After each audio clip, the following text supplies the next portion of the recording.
All right, how's it going? Welcome back to another video for numbers and sets. In the last video, we were talking about irrational numbers, right? Which essentially we defined as just a real number, which is not rational. And what we were spending the last video doing was first saying that, but also we were showing how to prove that a number is irrational, which essentially we start by assuming the opposite. We assume that it is irrational and then show that it leads to a contradiction along the way.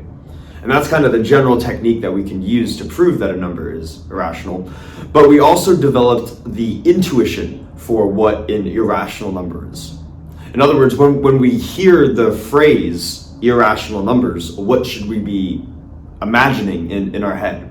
And if you remember, what we were coming up with was not only does an irrational number need to have an infinite number of digits after the decimal place, or after the decimal point, but also there needs to be some sort of randomness, if you will, to those digits after the decimal point. In other words, you cannot have repeating blocks of digits at some point after the decimal, because those are called periodic numbers, right? So that's what we were talking about in the last video, and this video is going to be a little bit of an extension of the last video. I was originally debating on, do I want to include the material here in the last video, or should I save it for another one? And I figured that the last video had already been going on long enough, so let's just make a new one.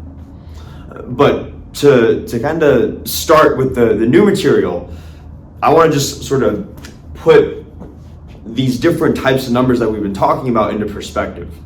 First, if we were to just think about the rational numbers, those are the numbers q that is one integer divided by another, right? So if a and b are integers, then q is a rational number. And generally, these types of numbers tend to be relatively easy to work with, because in the case where b is 1, then we have all the whole numbers, whether it's positive, 0, or negative. But in general, fractions of whole numbers tend to be relatively nice to work with. In the case of irrational numbers, however, those can be a little bit more tricky to work with, and you'll see too towards, I think it's the end of the third problem set, that they're going to ask you to show that a given number is irrational.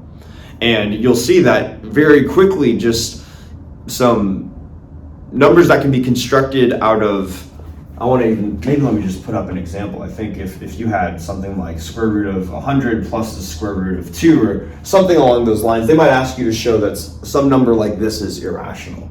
And you'll see that very quickly it can get somewhat difficult to do that. So because of that, working with rational numbers tends to be easier than working with irrational numbers. Now, it turns out though that that's not the end of the story, and that's kind of where the beginning of this video should really start. It turns out that some irrational numbers tend to be easier or more difficult to work with than others.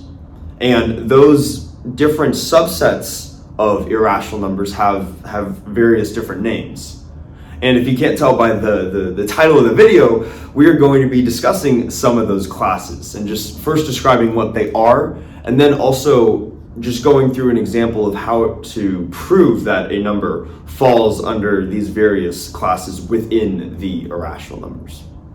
Okay, so that's going to be the first thing, and if I haven't, I guess, if I haven't implied it enough already, we're going to be talking about algebraic numbers and then another class called transcendental numbers.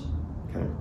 So first thing that I want to do is I want to just write on the board, what are these different classes? What does it mean when we're talking about algebraic numbers, transcendental numbers, stuff like that? So I'm going to write out the definition right here, and then we'll go through that together.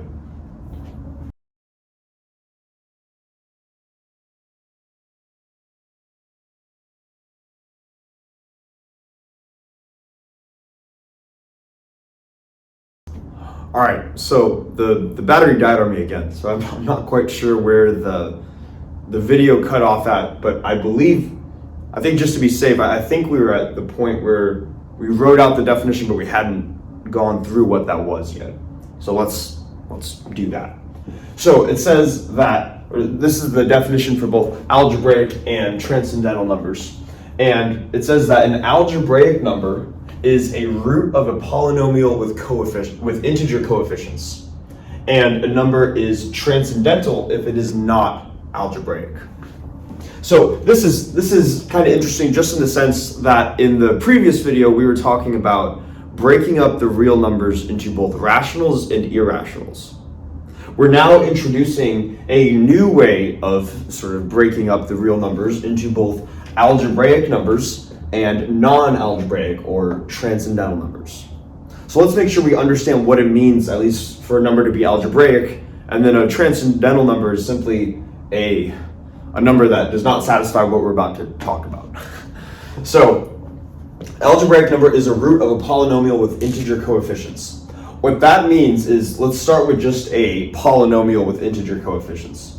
So if we have a polynomial in terms of powers of x, we can write it like this. So we have a naught plus a1x plus a2x squared plus all the way up to whatever the highest power is. Maybe we'll say it's the nth power, so a sub n x to the n.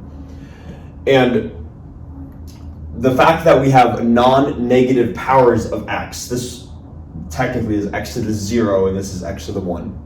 That's what makes this quantity a polynomial in terms of x.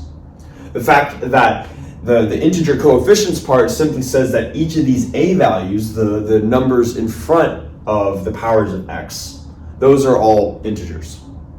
So right here we have a polynomial with integer coefficients, and what it means to to be a root of a polynomial with integer coefficients means that we can take this polynomial and set it equal to 0. And if we can find some real number where if we were to plug whatever that real number is in for everywhere there's an x, so if we were to plug that number into this x squared, into this x cubed, and so on all the way up to this x to the nth power, if we can find a number where we plug in x into each of the terms, add up all the terms, and we get 0 on the other side, we would say that whatever real number we plugged in, that real number would be a root to this specific polynomial equation. Okay, so hopefully that's clear and that makes sense. That numbers that can be plugged in for x here, those are called algebraic numbers. Now, one quick thing that I want to mention too, which might seem clear but might not, so that's why I want to mention it, is that technically we could also say that an algebraic number is the root of a polynomial with rational coefficients. It doesn't necessarily need to be integer coefficients.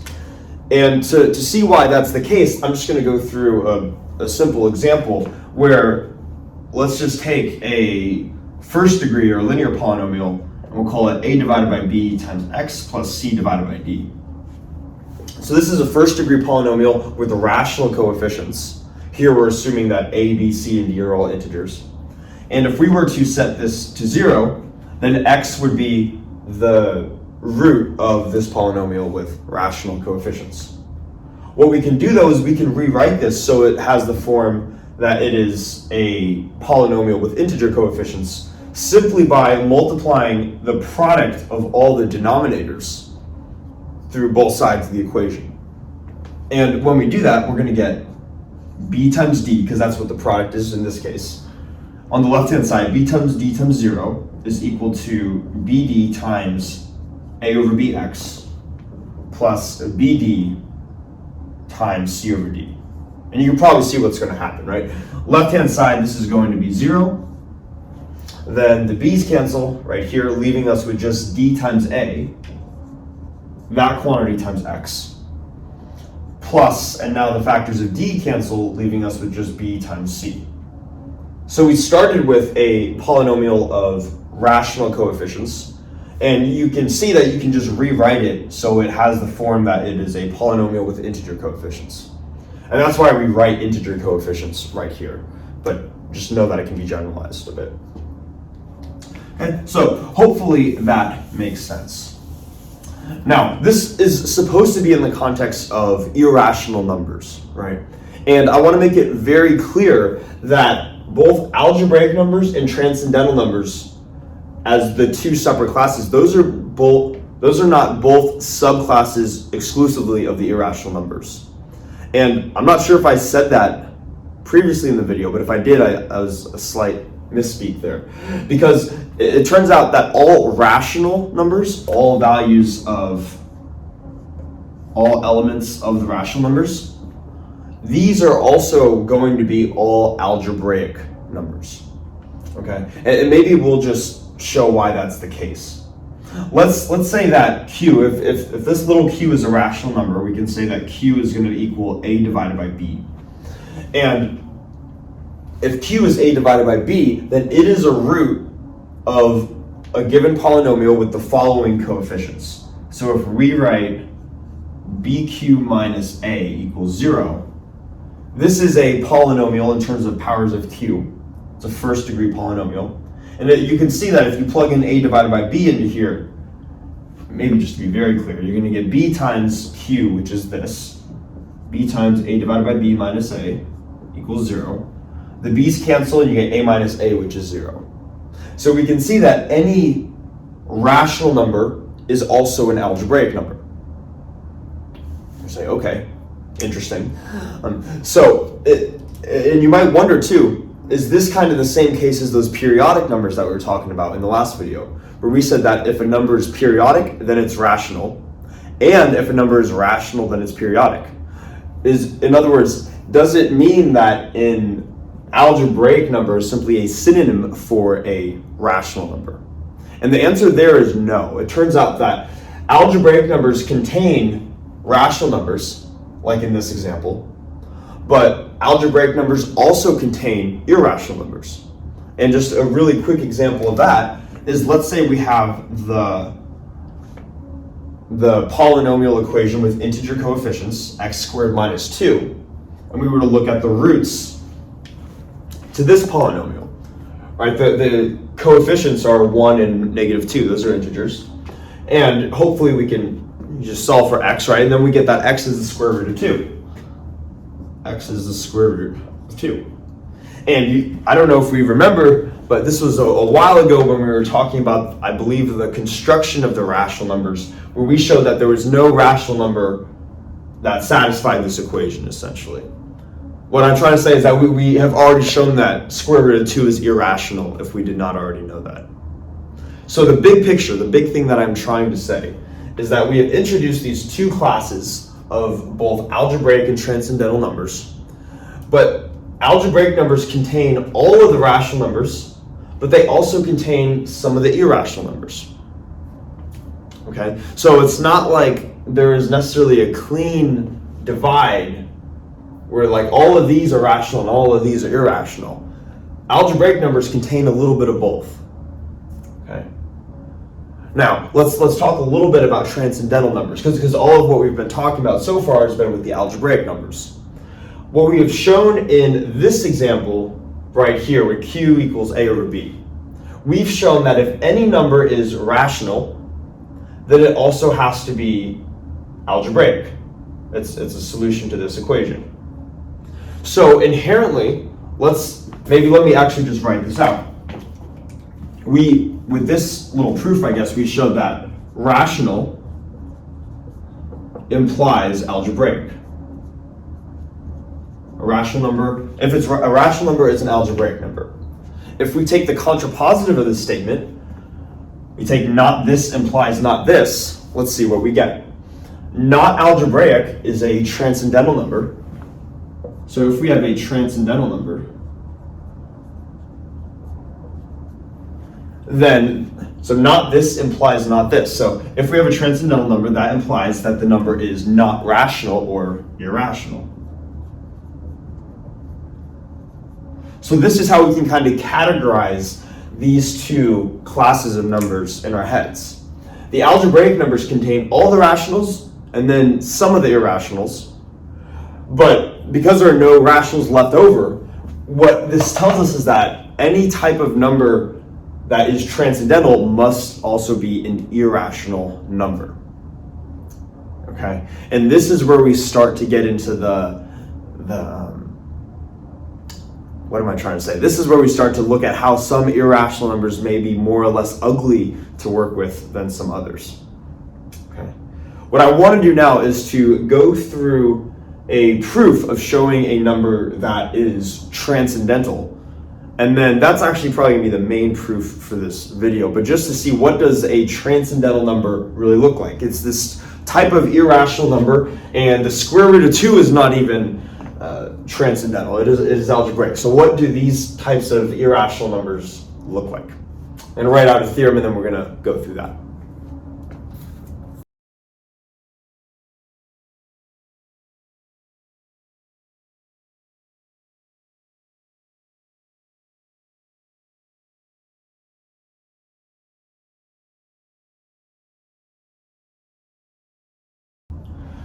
Okay, so sorry again for the seemingly additional random cut. I figured out what's going wrong, at least. My charger is not working.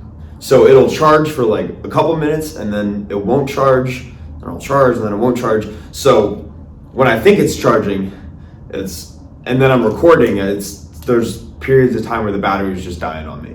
So what I think I'm gonna do for the rest of the video is to try to film this in shorter cuts, and it'll have to be choppy for this video, but by the time we get to the next video, I'll get the charger fixed or whatever, and then we'll be good from there.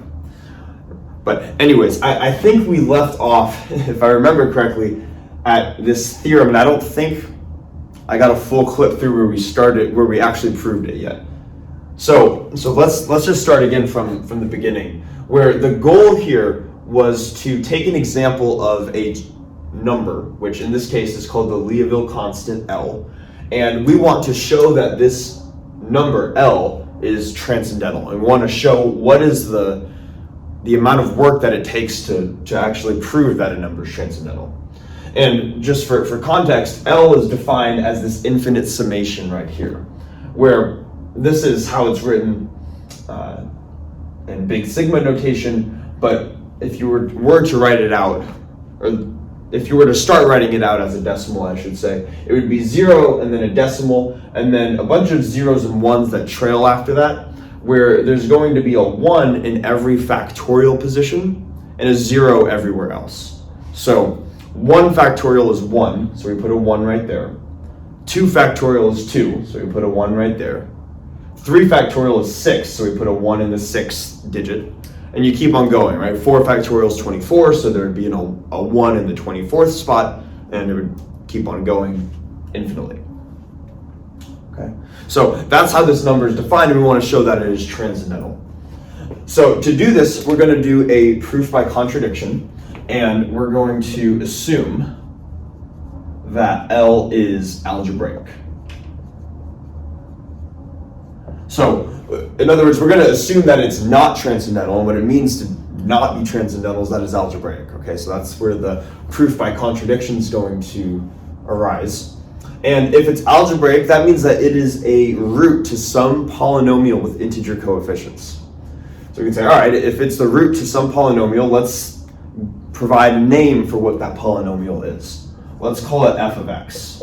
So f of x is going to be some polynomial, and I can call it a sub k, x to the k plus a sub k minus 1, x to the k minus 1 plus all the way through the final terms, right? So through a sub 1 to the x plus a naught, like this. And again, this polynomial has the property that when we plug in L in for x, L is a root, so f of L should be 0. Okay, so just defining things so far. And what we're going to do is we're going to keep on defining things, at least to start. So with this L, the Louisville constant, it is an infinite summation. But what we can do is we can break up the infinite summation into 2 separate terms. We can say that the first term is a sum up to the first m different terms. So going from 1 to m over 10 to the n factorial. And then the next term would be just everything else after the first m terms. So then we're going to add, going from n equals m plus 1 up to infinity, 1 over 10 to the n factorial, like that. Okay, just taking the infinite sum and breaking it up into 2 separate terms. And maybe to provide some compact notation to describe these, so we're not writing a bunch of summations throughout the rest of the proof, we can call this first one maybe S. And call the first one S and maybe the second one T. So we get that L is equal to S plus T. All right? So hopefully, again, makes sense. We're not doing too much so far, just kind of redefining some things. Now, the first thing that I actually want to do is to take the absolute value of this polynomial f evaluated at the first m terms in the sum, so evaluated at s. And once we get into the later parts of the proof, we'll see why this makes sense, or why we're doing this, I should say. But we want to take the absolute magnitude of f of s, and we know that that should be equal to the absolute magnitude of f of L minus f of s. And again, that's because we're making the assumption that L is algebraic, so f of L should be 0. So this should be 0 minus f of s, or just f of s. And if we were to just write out what this is, so we have the absolute magnitudes, and then, let's see, we're going to have a sum going from 0 up to k, a sub I, L to the I. That's what f of L is. If we plugged L into there, that's what we get. Minus f of s, so minus the same sum going from I equals 0 up to k, a sub I, s to the I, like that. And we can condense this down, of course, right? So we can say that this should really be equal to, we can condense the sum into a single summation. So a single sum going from 0 up to k. And they both have the same integer coefficient, so we can pull those out, and we get a sub I times L to the I minus s to the I, like this. Okay. Now what we can do is we have the absolute value signs around the entire summation, but you can imagine, because these are integer coefficients, some of them might be positive, some might be negative, and if we only take the absolute value after summing up all of those terms, there might be some cancellation if there are mixed signs right here. So we know that this quantity should be less than or equal to the same quantity when we take the absolute value of each term in the summation, if we take the absolute magnitude before we sum rather than after we sum, right? So this should be less than or equal to the sum going from I equals 0 up to k. And then if we take the absolute value of the coefficient, we're going to get coefficients. We're going to get a sub I. And then we can take the absolute value of L to the I minus s to the I. But let's keep in mind what these terms mean, right? L is equal to s plus some additional terms. So we know that L is going to be larger than s. So if L is larger than s, then this quantity has to be positive.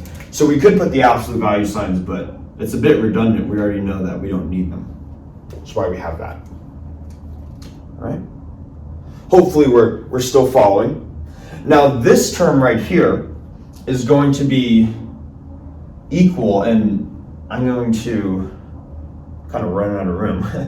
I'm going to say that this guy is going to be equal to, I'm going to do a slight algebraic trick, and I'll do my best to explain it, but hopefully we've seen this from algebra before. We're going to have the same summation, and then we're going to have the same absolute magnitude of the coefficients. So a sub I. And then what we're going to do here is we're going to write L to the I minus s to the I as a product of two terms, where the first term in the product is L minus s. So we're going to write this as L minus s times a product of essentially lower order terms that contain L and s. So we're going to have L to the I minus 1, I guess s to the 0, plus L to the I minus 2, s to the 1, plus dot dot dot, all the way through, I guess that's going to be L to the 1, s to the I minus 2, plus L to the 0, s to the I minus 1. Like that. A lot going on in there, right? But hopefully we've either seen this before, or if not, what I'd recommend doing is to just take a small value of I, like maybe I is 3, and to show that L cubed minus S cubed is going to be L minus S times this product where you start plugging in values for I. Okay, so but essentially this line is equal to this line. Now let's keep going. What I'm going to do here is I'm going to say that this is equal, and because there is a factor of I in most of these terms, but there is not a factor in either L or S, then L and S are both independent of the index I. So we can pull those out of the summation. So we can have L minus S on the outside times everything else. And I think rather than putting let me change this real quick to a less than or equal to sign. We'll see why in a second. But what I said before that won't change. We can pull this out of the summation. We still have the summation going from 0 up to k. Have the absolute magnitude of our coefficients, a sub I. And then right here at this point, Dexter makes a really interesting step in his notes at least, where we should keep in mind that L is inherently this number that is less than 1. And if L is less than 1 and S is smaller than L, then both L and S are less than 1. So within this term right here, because that's the only term we haven't touched in the final line yet, within this term right here, if we have a product of a bunch of individual terms, all of which are less than 1, and they are raised to a various power. You take a number that's less than 1, raise it to some power, it's going to get even smaller. So it's already smaller than 1, it's going to make it even smaller. So what Dexter does in a single step, which is really cool, is he can take this entire term right here, and because we know the properties of both L and S, we can say that this, in the general case, should be less than or equal to just the value of the index by itself, because the index is going to be a whole number, a number that is greater than or equal to 1. Okay, so hopefully that logic makes sense, that going from here to here have a less than or equal to just the index itself, because the index is going to be a whole number. Right?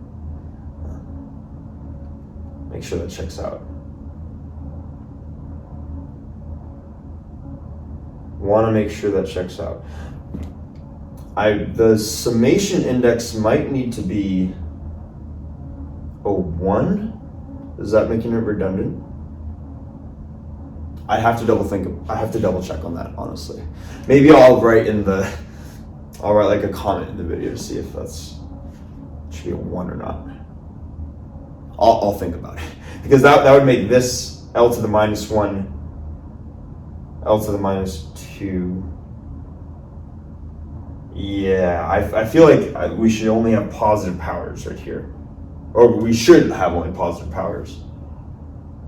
So as I'm going through this, I apologize. The indices should be set up so that we only have positive powers throughout this summation, which probably means that we should only have positive powers here. But other than that, everything should check out. Okay. And then one final line, and then I'm going to cut the video, and then we're going to keep going, but just with a new recording, where I'm just going to make some final definitions. So if L is equal to S plus T, we can solve for T to get that T is equal to L minus S, right? So that means that this thing, L minus S, this first guy right here is just T. And then we're going to take this entire summation right here and condense it into some constant, which I'm going to call C, uppercase C. So this is T, and this is uppercase C. All right. So what we have left off with then essentially is that absolute magnitude of f of s, which is equal to this quantity, is less than or equal to t times some constant c. What I'm going to do now is we'll cut the video, and then I'll either have erased the board or we'll work a little more over here. But if I do erase the board, I'll explain what we're doing. So, yeah. All right, so we made a cut, and just so the board, because I assume the board might look different, but all we did was we erased the work and wrote the most recent result that we got to at the bottom. So we eventually showed that the absolute magnitude of the polynomial evaluated at S was less than or equal to t times c, where again, t was L was S plus t, where S was the sum of the first m terms and t was everything else. And then c was kind of just everything else absorbed into a constant, which I guess we said was going from 0 to k, but I'll probably have to double check that it was actually starting at 0. But this is where we left off. And what I want to do now is I want to look at a specific property of f with the input of a rational number. And again, I hope that even if these pieces might not make sense right now, just bear with me. I'm going to do the best I can to make sense, or to explain why we're doing what we're doing. But let me just first write out this. So f that takes in any rational number. The reason why I'm doing this is because s, defined up here, is inherently a finite sum. So there's only going to be a finite number of digits after the decimal place. So s is a specific example of a rational number. And I want to do this in the general case to extract a specific property that we can use right here. So that's why we're doing this. All right. But if I were to take f, the polynomial evaluated at p divided by q, that's going to be a sub k times p divided by q to the k plus a sub k minus 1 p divided by q to the k minus 1. And it's going to keep on going, right, all the way up until the final constant a naught. And what we can do here is we have a sum of k different terms, and the k different terms each have a different denominator. This has a denominator of q to the k, this has a denominator of q to the k minus 1, and the next one is q to the k minus 2, and so on.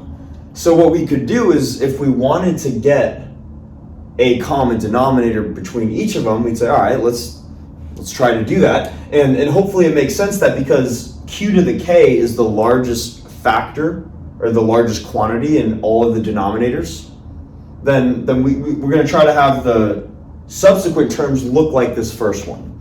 So if we were to rewrite this as one giant fraction, the overall denominator would be q to the k, and the remaining terms right here would have factors of q multiplying both the top and the bottom in order for this to be achieved, right? So like, for example, in this one, in order to get q to the k in the denominator, we need to multiply one factor of q in the bottom and one factor of q in the top.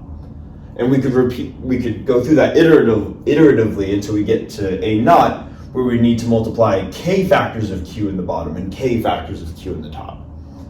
But the point is that when we do that, we get q sub k or q to the k in the denominator, and we're going to get some integer in the numerator. Some integer. And it doesn't really matter what the integer is, but the fact that we're going to get some integer is going to be important. All right. So hopefully this makes sense so far. What we're doing now, or what I'd like to do now, is to comment on whether or not this is going to be a root of the polynomial or not. If p divided by q is a root of f, then f of this thing should equal 0. In other words, this integer divided by q to the k should be 0, so then we would know what the specific value of that integer is. The integer has to be 0 in order for that to be true, right? So that's what it means if p divided by q was a root of f. But we want to be using this general framework so that we can apply it to f of s.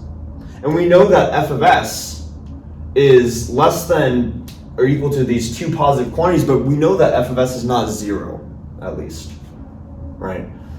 So because f of s is not 0, we want to look at the case where p divided by q is not a root, all right? And if p divided by q is not a root, that means that this integer divided by q to the k, whatever it is, it cannot equal 0. And to get a little more specific to relate it to this, we have the absolute magnitude, or the absolute value of f of s. So let's take the absolute value of p to the q. So in that case, we can say, all right, if we need to have an integer in the top that's not equal to 0, and it has to be positive now because we're taking the absolute values, then the smallest value that it could be is the number 1, because it has to be some integer, right? But it could be 1, 2, 3, 4, whatever the integer happens to be, but the minimum value is 1. So if the minimum positive integer is 1, assuming that this is not a root, which is what we like, then we can say that this needs to be greater than or equal to the minimum integer, 1 over q to the k. Or in other words, it needs to be greater than or equal to q to the minus k. And that's the property that I really want to get at. That the absolute value of this thing, we look at the denominator and the leading term and say that this quantity needs to be greater than or equal to q to the negative of that power. So let's now just take what we've done in the general case and apply it to here, or to apply it to f of s. So f is still this kth degree polynomial. So the leading term is going to be raised to the k. But additionally, let's keep in mind what s is. When we actually plug in s, rather than plugging in p divided by q, and maybe let me just do this so I'm not just saying words, but I'm actually writing stuff. F of s is going to be a sub k, s to the k plus the additional terms, right? And I could rewrite this again as saying that it's equal to a sub k times, let's actually plug in what s is. S is this sum right here. So it's the sum going from n equals 1 to m, 1 over 10 to the n factorial to the k, plus everything else, right? So now what we can do is we can say, all right, well, if this is true, let's look at what the largest term is, and that's going to be in this guy right here. We already have a factor of 1 over 10 to the n factorial, but then we're also multiplying it by k. So what I'm really trying to say is, and this is the main point of the last however many minutes I've been talking, is that, let's write it maybe right here, is that if I take f of s, take its absolute magnitude, that should be greater than or equal to, let's see. Rather than q, because q is in the denominator, we're going to have 10. Rather than minus k, we're going to have minus n factorial times k. So minus k times n factorial. Okay? And if f of s, absolute magnitude, is greater than or equal to this, we also know that t times c is greater than or equal to that. What we've now done is we've developed an inequality chain that we can use throughout the rest of the proof. Okay? I'm going to cut the video again here just to make sure that the recording is still working. And I think what I'm going to do though is I'm going to erase pretty much what I've written except up until this point, and then the definitions for t and c, so we're not losing those. But we're going to just start with this inequality chain. So I'm going to do that now. All right, so hopefully the final cut for this video, this is the point essentially that we got to, right? The first sort of cut in the proof was to show this, and the second one was to include this part. This is going to be a key component. And now we just want to continually redefine this t times c quantity, and that's going to eventually show where the contradiction was, which was at the very beginning of the proof. So let's just remember what t is I guess defined as. So we can write t as the sum going from n equals m plus 1 to infinity, 1 over 10 to the n factorial. And what I want to do now is I want to make a comparison between this and a different summation, which I'll maybe call, it's a sum still going from something to infinity, but I'm now going to call it a new index j. The index doesn't really matter too, but we'll see why I'm doing this in a second. And j is going to start at m plus 1 factorial, and then we're just going to have 1 over 10 to the j. And I claim that this is less than or equal to this. And here's why. If we looked at the very first term in this summation on the left right here, we would have 1 over 10 to the m plus 1 factorial, right?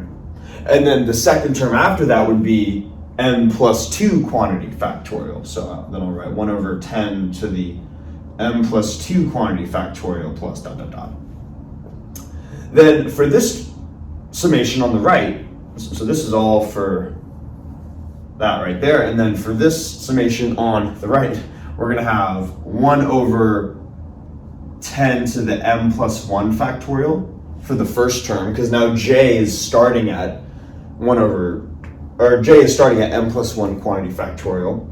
But then for the next term right after that, we're going to have 1 over 10 to the m plus 1 factorial plus 1, because j is still going to be an index that increments by 1, so we're just going to take 1 more than this number, m plus 1 factorial. And because this number, 10 to the m plus 1 quantity factorial plus 1, because this denominator is inherently smaller than this denominator for sufficiently large values of m, that means that we are going to have the number 1 showing up earlier on in the decimal, and hence this number should be greater than or equal to this number right here. Okay. So that's why we're able to write that inequality sign. Hopefully that makes sense. Let's erase that. Yeah. And this is also really nice too, by the way, because once we have this, what we can do is rather than have a factorial in the individual term, we only have a factorial starting at the very beginning. And we could write this compactly, or not compactly, but we could write it out as, eventually compactly, but we could write it out for now as a sum. I'm going to start to write out the first couple of terms. So we're going to have 1 over 10 to the m plus 1 factorial. And then every other term after this is also going to have this same prefactor out front, because the next term is m plus 1 factorial plus 1. Then the same thing plus 2. Then the same thing plus 3. So what that's going to leave us left over with is just going to be 1 plus 1 over 10 plus 1 over 10 squared plus dot dot dot.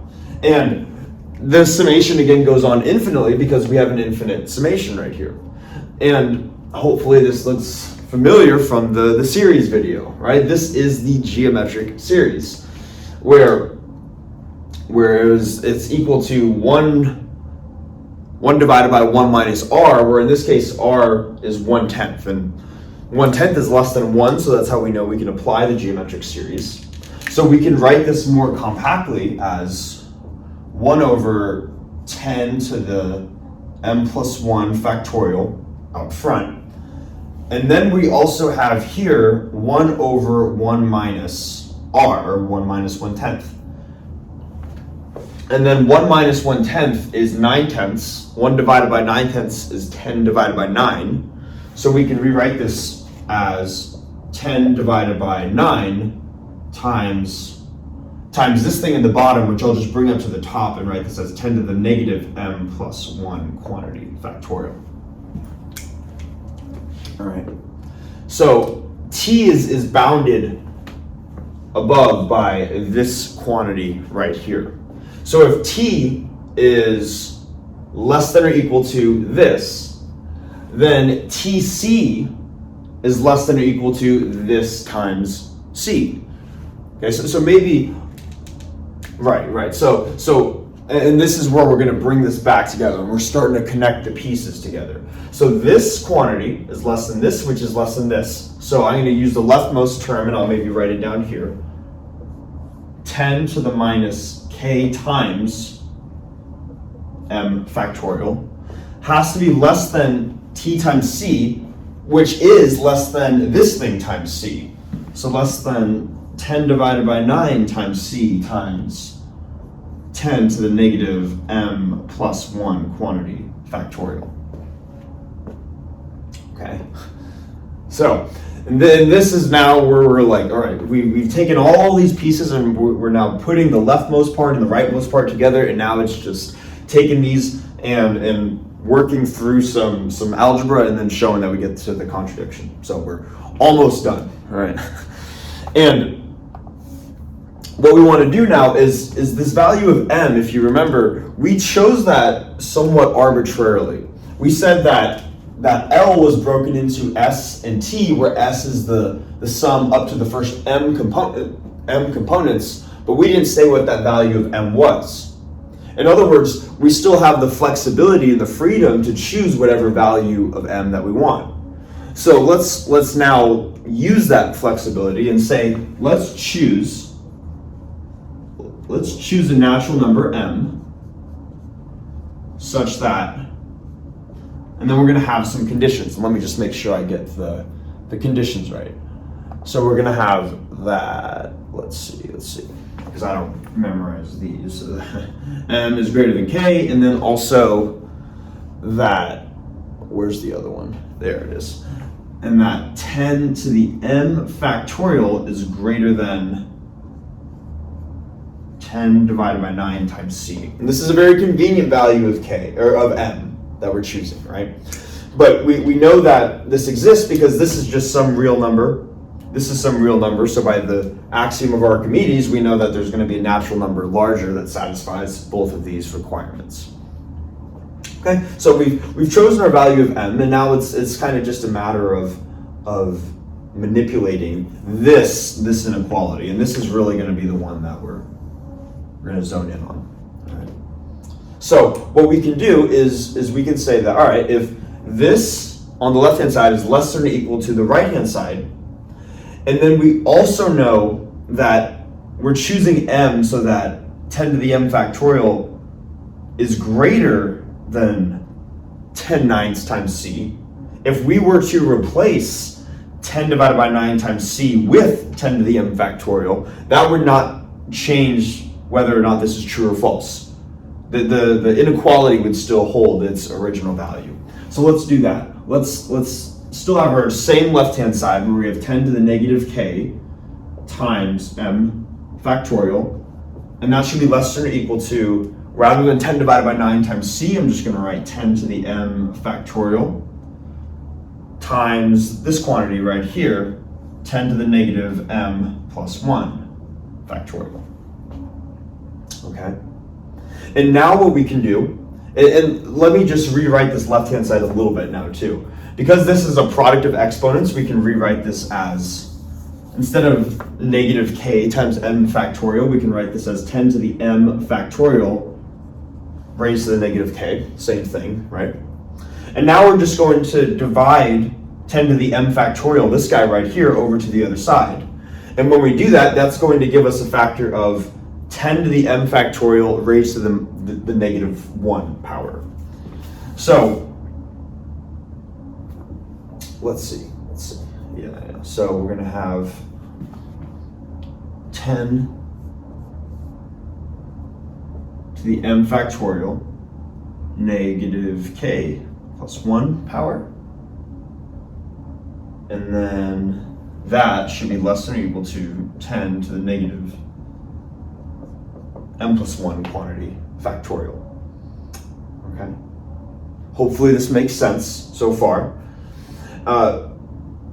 And maybe let me just make one more modification too. M plus 1 quantity factorial, that's the same thing as, I'm just going to rewrite the factorial as,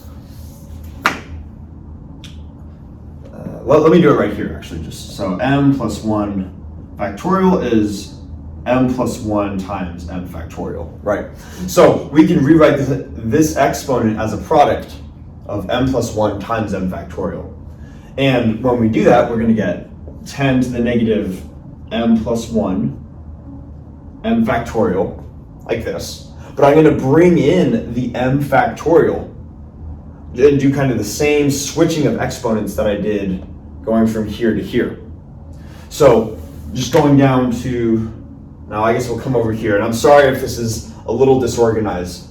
Hopefully we're able to follow going down here. And now we're almost done. We're going to finish it off here. So left-hand side, we have 10 to the m factorial to the negative k plus 1 is less than or equal to, and now we're going to rewrite this right-hand side as 10 to the m factorial to the negative m plus 1. Right? And now we're basically done. Because what we have here is we have something raised to some exponent is less than or equal to something raised to a different exponent. So if we have the same base, we can just compare the exponents immediately from that. So we can simplify this inequality to negative k plus 1 being less than or equal to negative m plus 1. But here's where the contradiction arises. We said that we chose our natural number m such that m must be greater than k. So we know that the value of m is larger than the value of k. And maybe to get some numbers in your head, you can imagine m is 5 and k is 3. If that's the case, then we're going to have negative 3 plus 1, or negative 4, being less than or equal to negative 5 plus 1, or negative 6. But negative 4 is not less than or equal to negative 6. Because there's a minus sign right here, and not a plus sign. And because m is larger, we're going to have a larger negative number or a lesser number than here. So this quantity right here is a contradiction. It would be a true statement if the inequality sign was flipped. So it was looking like this, right? But that is where the contradiction shows up, and then we say, okay, we have a contradiction in our initial assumption, which was that L was algebraic and not transcendental, therefore it is a transcendental number. Wow, that's dense, right? This is just the work to go through just one of these types of examples.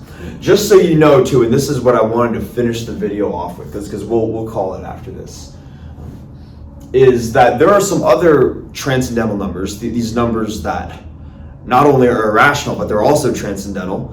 And that might sound very intimidating, but they're very well known too. Euler's number, that number e, the exponential number, that is a transcendental number. And so is pi.